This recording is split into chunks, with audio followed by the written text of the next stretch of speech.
魔術呢樣嘢好得意，真係一門欺騙嘅藝術，完成大於完美。我覺得自己對自己要求唔需要好完美，但係唔好因為你未做到完美就唔開始做。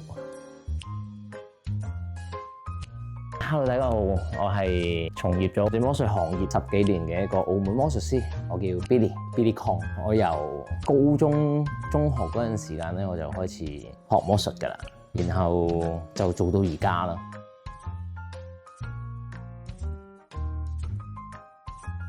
呢個咧係喺我返學行返屋企途中咧，跟住就見到一間魔術店。嗰間魔術店咧就好黑，然後咧我就入咗去睇下嘢。咁咧就嗰陣時就有個店員就俾啲好得意嘅我睇。嗰陣時我記得自己睇第一個魔術係一副啤牌嘅魔術，就可以譬如叫我揀一隻牌啦，然後咧將佢放翻落去中間，跟住做啲魔法嘅手勢咧，我揀嗰隻牌咧就走翻上去成副牌嘅最頂嗰度。呢個我睇嘅第一個魔術，跟住然後嗰度地方咧就好似變成我嘅蒲點咁樣，即係我一放學我就行過去睇玩咁樣。咁喺途中咧都當然要使錢㗎啦，就買咗啲魔術嘅道具，而且咧玩下玩下咧，就因為我學完之後係去表演俾身邊嘅人睇啦，俾屋企人啊、同學仔啊咁樣，我覺得好過癮，佢哋又好好反應咁樣。同埋嗰陣時咧就未有好似而家咁樣嗰個電話嗰啲短視頻啊、Internet 咁發達咧，咁就覺得嗰樣嘢好新奇。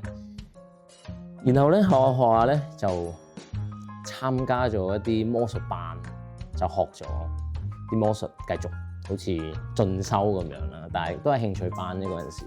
然後咧學下咧，當時嗰個老師即係我嘅師傅，佢叫蘇大新，就問我有冇興趣一齊發展下呢個事業啊咁樣。跟住我就去咗做呢個店員。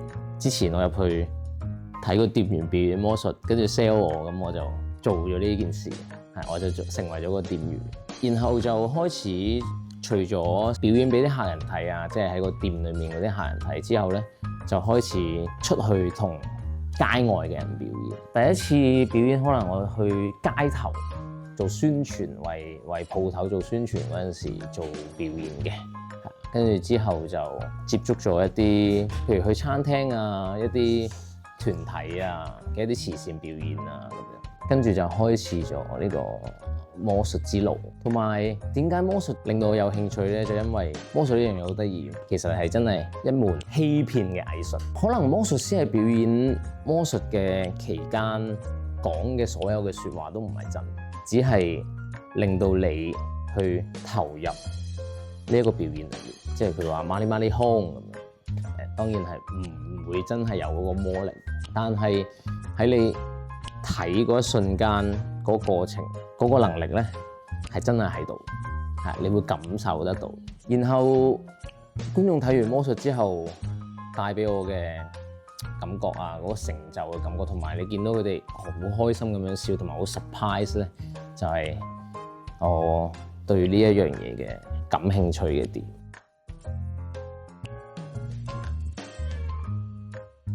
好得意啊！因為魔術呢樣嘢咧，如果你做得好嘅話，係可以喺觀眾嘅記憶啊、腦裏面啊，有一個非常之深刻嘅印象。我有試過表演一個魔術，幾年之後我撞返嗰個人。嗰陣時我係送咗張牌俾佢，即係一個變完魔術簽咗名一隻牌。嗰個魔術係發生喺張牌嗰度。幾年之後佢攞返過嚟同我講：哎呀，keep 咗銀包度㗎，嗰陣時真係好犀利啊！呢個真係一個對於觀眾嚟講係一個好好嘅體驗，即係唔係話就係只係你自己喺度型叻啊，好型。同埋其實魔術係一個人與人之間聯繫嘅一個橋梁。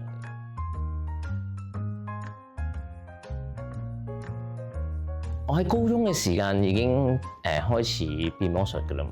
咁嗰陣時喺皇冠酒店嗰個時間咧，嗰度已經有一間餐廳叫做奧羅拉餐廳，係一間意大利餐廳嚟嘅，定西班牙，佢哋都 mix 嘅。咁就星期六日咧，會喺佢嗰個 brunch 早午餐嗰度做駐場。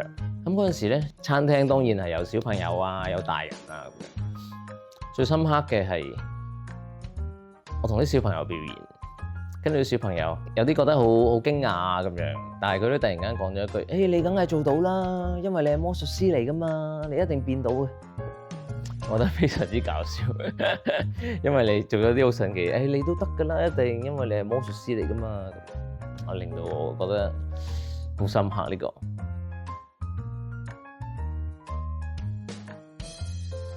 首先參加比賽咧，喺魔術嚟講啊，參加比賽好辛苦嘅，因為你係需要諗一啲創新少少嘅魔術嚟去攞到分啦。即係你最好係唔好用一啲舊有嘅魔術嘅技術嚟去做嘅。咁嗰陣時係成日都通頂，不過嗰陣時就會係喺個鋪頭有間公係一間公司嗰度，大家師兄弟啊，會係一齊喺度傾啲 idea， 跟住練習啊咁樣去做。然後嗰次我係參加嘅係一個近距離嘅魔術比賽嘅，即係咁近距離去表演。當時嗰套攞嚟比賽嗰套魔術咧，正常咧喺一般嘅表演場合咧係用唔着，因為佢可能係需要有好多嘅準備啊。佢唔同比賽嗰啲，通常佢都係唔同你就咁去咗一個地方就可以即刻表演嘅魔術。佢可能係真係要，譬如我喺呢張凳啊、呢張台，我要準備好多嘢嘅。即係要擺齊晒好多道具啊，或者我需要用到嘅嘢。嗰個比賽嘅流程咧，係喺我哋正常生活咧，係通常都係唔會有，係即係專課嘅比賽。咁嗰套流程咧，喺比完賽之後我都冇用過㗎啦。就過程就其實好開心嘅，但係咧就好攰。喺比賽嘅當日前一晚咧，都係通咗頂，都冇瞓覺就上場。但係唔緊要，嗰陣時係10零歲，就個精神咧係冇問題。之後有啲咩影響咧？其實喺澳門呢個地方咧，就影響得比較少，因為澳門細城市啦，同埋喺魔術表演裏面，大眾咧都係唔係咁睇像呢樣嘢。佢哋通常都係只係需要呢個項目，係啦，只係需要呢個項目。即係譬如我要揾人唱首歌咁，我唔理你有冇攞冠軍啊，有人唱歌就好多。澳門而家以前係，而家可能嗰個大家嘅審美有唔同嘅，可能會睇一睇，但係就唔係咁大嘅影響。你話有冇人因為你個獎而去請你去表演？咁我想講就係少之又少，同埋都冇乜多咗啲咩表演。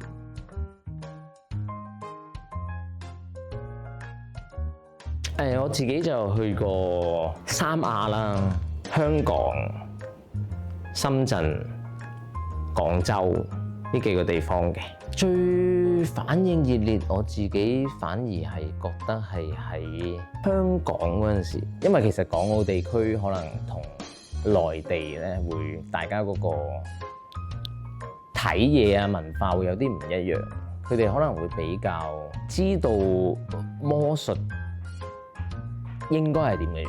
譬如我哋澳門咁，我哋都會有做一啲藝術嘅教育咁。喺中學嘅時間，學校都會要你去參加一個每年都會去聽個音樂會啊咁樣。咁當中佢會教你點樣去睇表演。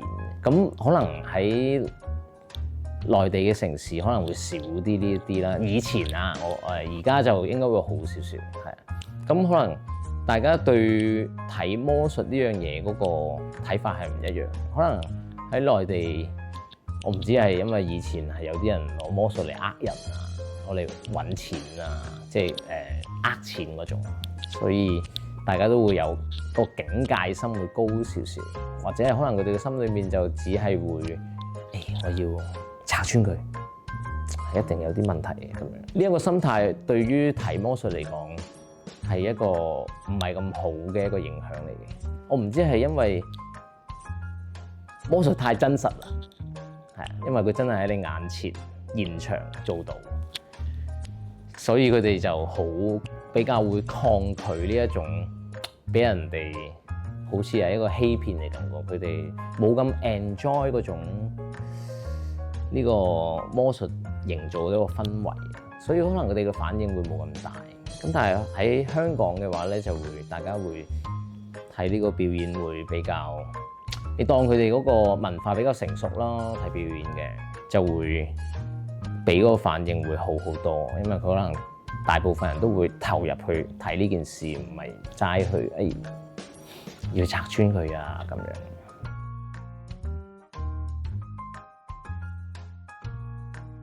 如果係作為一個觀眾嚟講咧，你可以講話係信息差又好，一個高科技又好，點都好。魔術就係一個佢用一種你唔知道嘅技巧去完成到一個對於觀眾嚟講好神奇嘅一個效果。唔知大家知唔知道喺拉斯維加斯有個魔術師係非常之犀利，叫做大衛高柏飛嘅，因為佢以前咧係會有喺全世界有巡演啦，同埋佢有個電視節目嘅。咁個電視節目咁，我哋都以前嘅人都會睇過。咁但係可能而家佢已經係喺呢個拉斯維加斯嘅酒店裏面做一個駐場嘅演出啦，都做咗成10幾20年。咁佢就冇對外宣傳，即係冇做一啲電視節目咁樣，可能大家就會唔知，因為你如果唔去嗰度嘅話，你係唔會識佢嘅。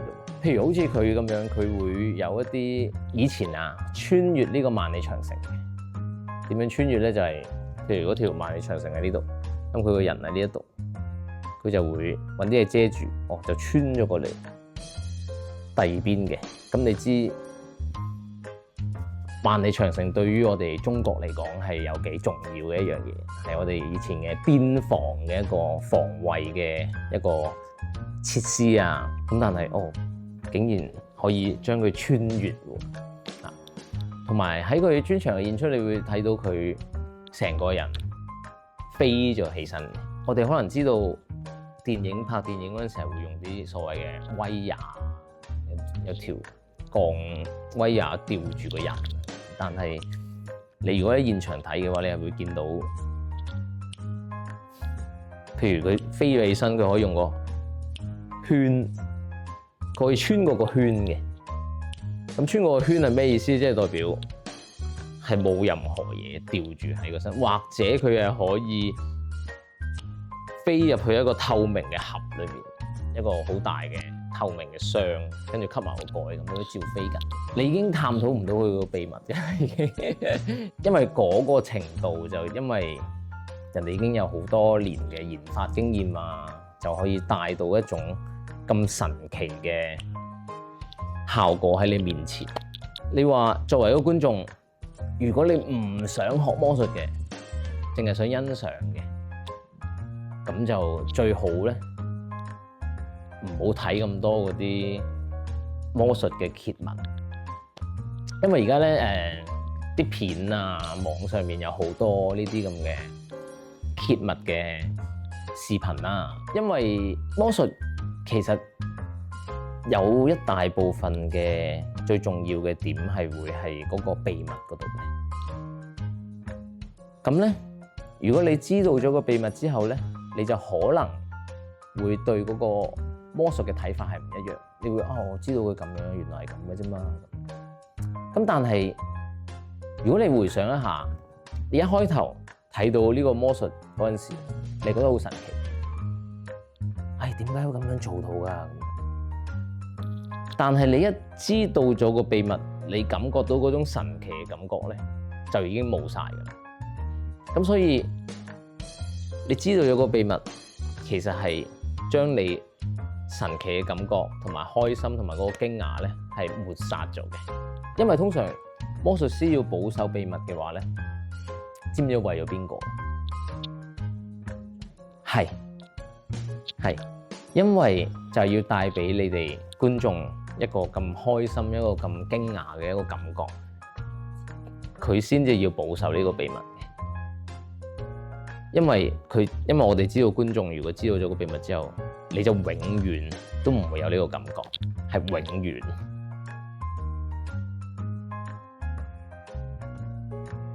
而家就開始做返自己嘅個人品牌啦，喺澳門，同埋接觸多啲，要收集多啲人脈咯。因為其實做廣告都好難嘅一件事，因為而家大家唔係淨係睇澳門嘅嘢嘅，澳門人係睇全世界嘅嘢，咁你其實要同佢爭，係啊，咁呢個都係一個比較難嘅事情，係，咁我而家都發展緊呢樣嘢。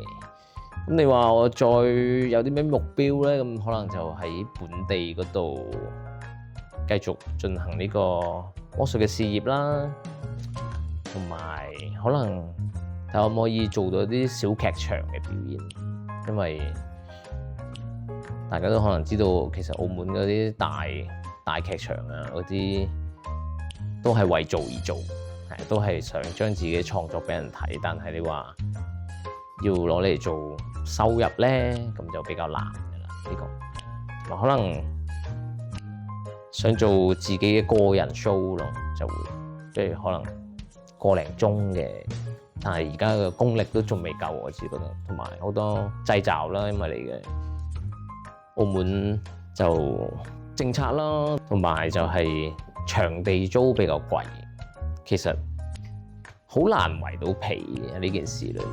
如果用返我知道嘅模式，譬如你喺內地，其實有好多小劇場都係好活躍嘅，因為可能佢哋嘅鋪租啊成本低好多。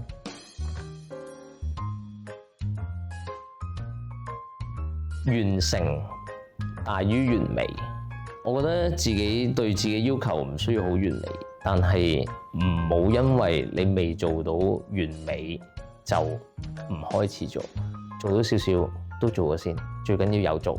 你一唔做咧，你就冇可能去達到完美嗰個水平。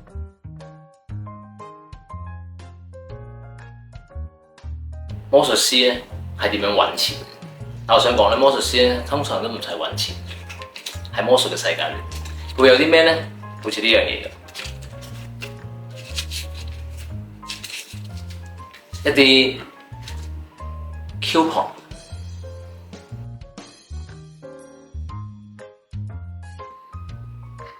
呢 coupon 咧就係攞嚟咧換錢嘅。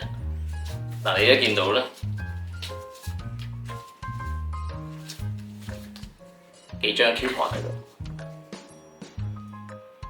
咁如果我俾一張 coupon 你俾一張100蚊我，你肯唔肯俾？咁啊？係啊。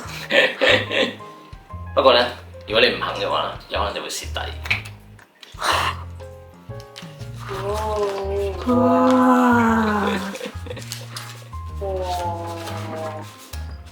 哇！冇啊，真係真。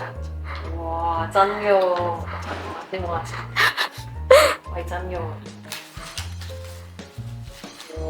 不過咧，大家要記住一件事啊，屋企人都應該教過，財不可以露眼，所以咧千祈唔好俾人哋望實晒你自己啲錢，如果唔係咧就唔得㗎啦。